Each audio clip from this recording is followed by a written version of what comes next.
Welcome, ladies and gentlemen, to the last video of Chapter 8. This video covers Section 8.6, which is coordinate proofs. We have 3 examples that we're going to do. You need to have out your note packet, and then you also need to have out the property tree that you have.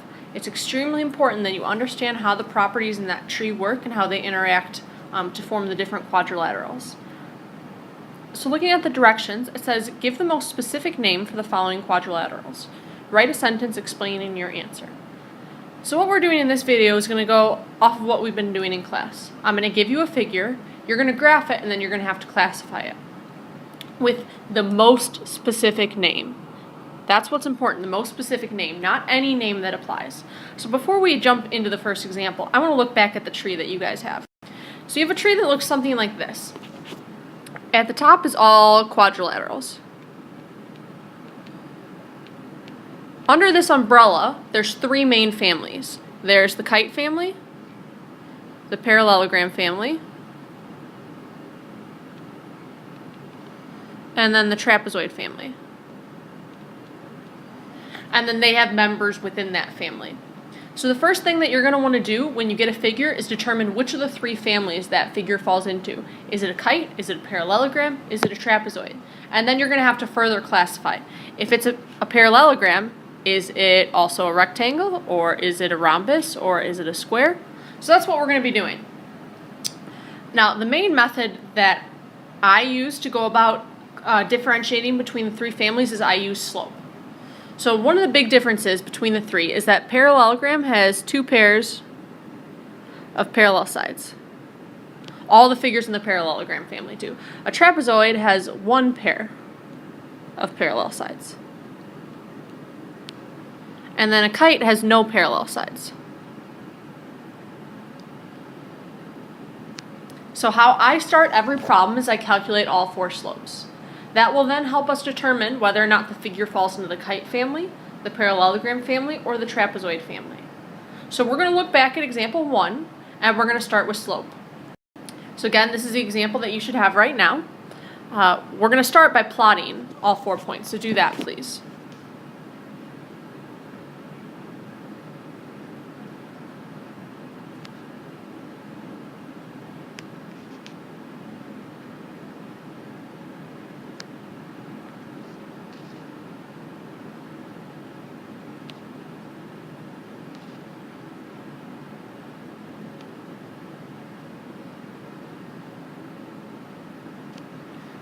Okay, so this is what you should have right now.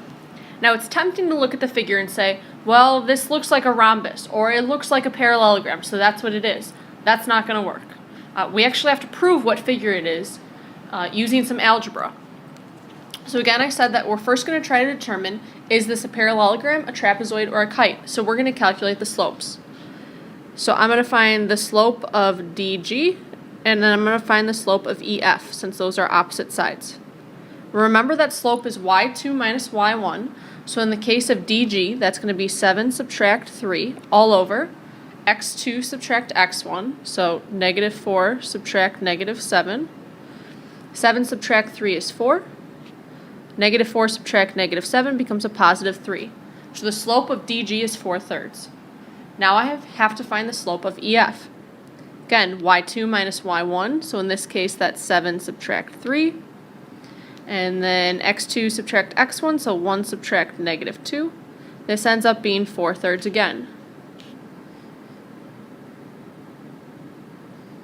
Okay, so this tells us that we have 1 pair of parallel sides. So right now we know our figure is not a kite. It could be a parallelogram, it could be a trapezoid. To determine between those 2 families, or to differentiate between them, we're going to have to calculate the other 2 slopes. So now I'm going to mark this one on my figure though. I know that DG is parallel to EF. So now I want to find the slope of GF and the slope of ED. So for GF, it's going to be 7 subtract 7 over negative 4 subtract 1, which becomes 0 over negative 5. 0 divided by any number is just 0. Now for the slope of ED. This becomes 3 minus 3 all over negative 2 subtract negative 7, which is 0 over 5, which is still 0. Okay, so now I have a second pair of parallel sides. Okay, so right now both pairs of opposite sides are parallel. So this shows me that I have a parallelogram. For sure. Now that may not be the most specific name. Under the parallelogram family, remember that we have rectangle and rhombus, and together those form a square. So I need to determine, is it a rectangle, is it a rhombus, is it a square, or maybe it's just a plain old parallelogram. In terms of a rectangle, remember the rectangle has 4 right angles. We can tell by looking at our figure that it does not have right angles, but that doesn't work. We need to prove it with the math. Remember that right angles are perpendicular. We know that 2 lines are perpendicular if they have opposite reciprocal slopes.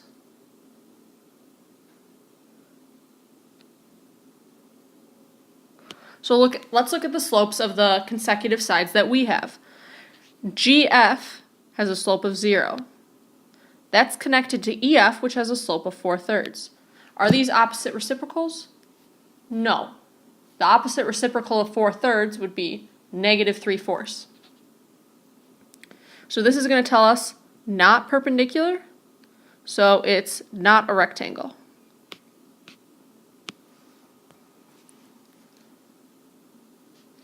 So then our last option is it could be a rhombus. Now remember, it can't be a square because a square has to be a rectangle.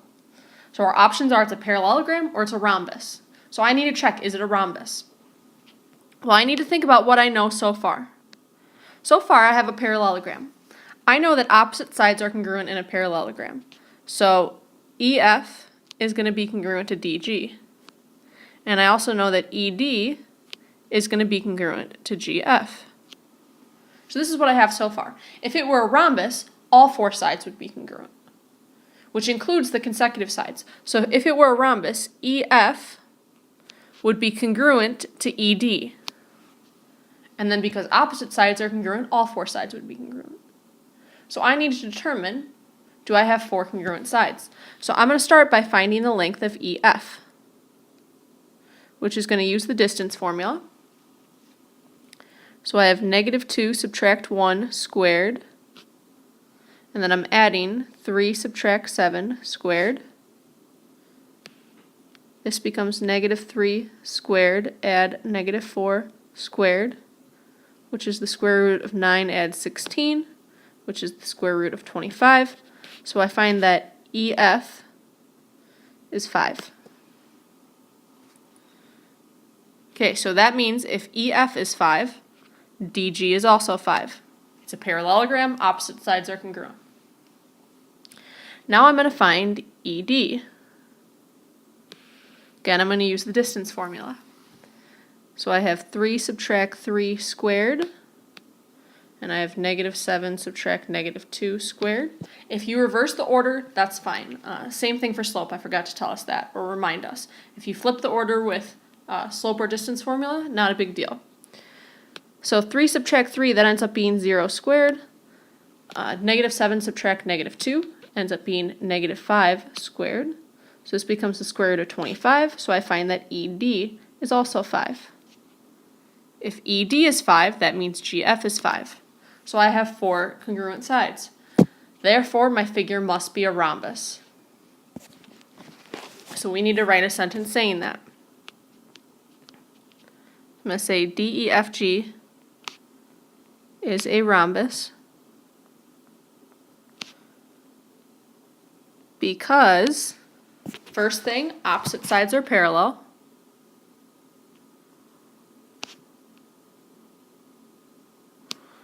Second thing, there's no right angles. So remember that no right angles tells me it can't be a rectangle, it can't be a square. And there are 4 congruent sides.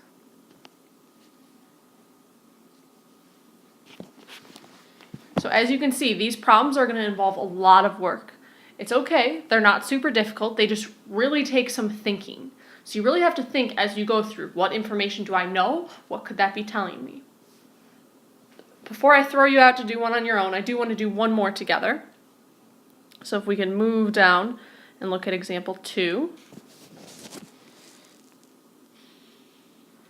I'm going to start by plotting these points. I would like you to do the same.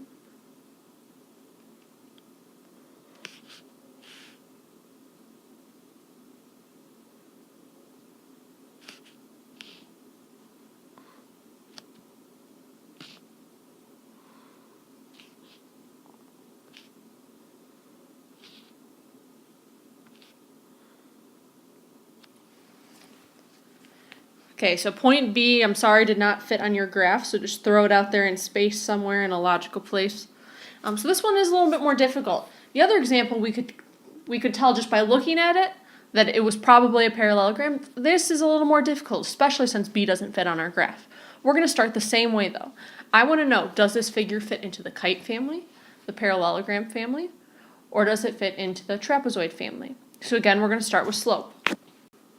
I'm going to start by finding the slopes of one pair of opposite sides. So I'm going to find the slope of CD, and I'm going to find the slope of AB. Remember that M is the sign for slope. So for CD, it's going to be y2 subtract y1, so 4 subtract 8, all over x2 subtract x1, so negative 2 subtract 6. 4 subtract 8 is negative 4. Negative 2 subtract 6 is negative 8. So this simplifies to be 1/2. And now I have AB. So I'm going to do y2 subtract y1, so 4 subtract negative 2, all over x2 subtract x1, so 13 minus 1. This becomes 6 over 12, which is 1/2. So as we can see, I have one pair of parallel sides. Same slope means that they're parallel. So right now, it can't be a kite. It could be a trapezoid, or it could be a parallelogram. In order to determine which figure it is, I need to calculate the other two slopes. So this time I'm going to calculate the slope of BC and the slope of AD. Okay, so for BC, it's going to be 8 subtract 4 over 6 subtract 13, which becomes 4 over negative 7. For AD, it's going to be 4 subtract negative 2, all over negative 2 subtract 1, which is 6 over negative 3, which is negative 2. These two, obviously not the same, so not parallel. Okay, so I need to see what I have right now. I have CD is parallel to AB, but AD and BC are not parallel. One pair of parallel sides, this has to be a trapezoid.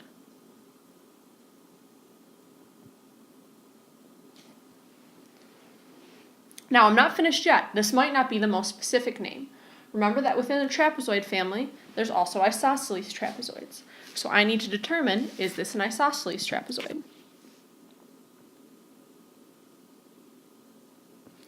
So I need to think, what differentiates an isosceles trapezoid from any other just plain old trapezoid? Well, an isosceles trapezoid has congruent legs. So I need to know, is leg AD going to be congruent to BC? These are the legs because they're the sides that are not parallel. To determine if they're congruent, I'm going to need to use the distance formula.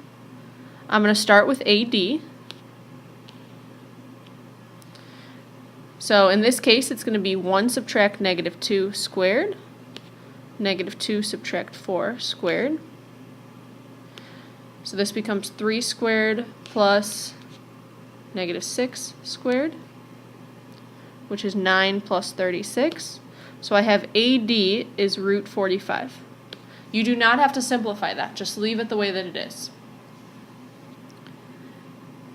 And now for BC.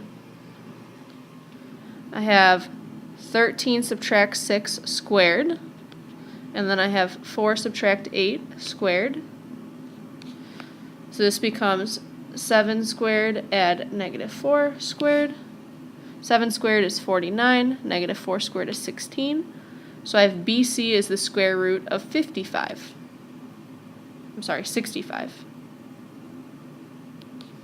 So BC is the square root of 65. Now, here we find that the legs are not congruent. If they were congruent, they would be the same length.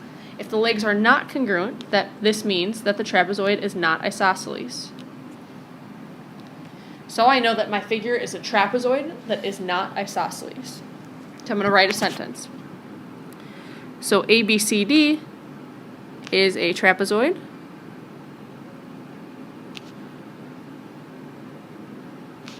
Because it has one pair of parallel sides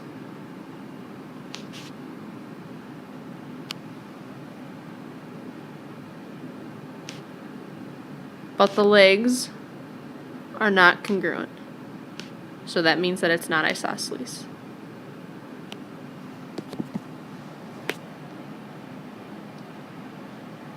Okay. We have one more example to do. You're going to do this one, not fully on your own. We're just going to do it in pieces. So if you could please flip the page. This is the last example that you have left. What I would like you to do is plot the points and then calculate the slopes to determine which family this figure falls into. Does it fall into the kite family, the parallelogram family, or the trapezoid family? Pause the video, plot, do slopes, and then come back, and we will finish the problem together. Good luck.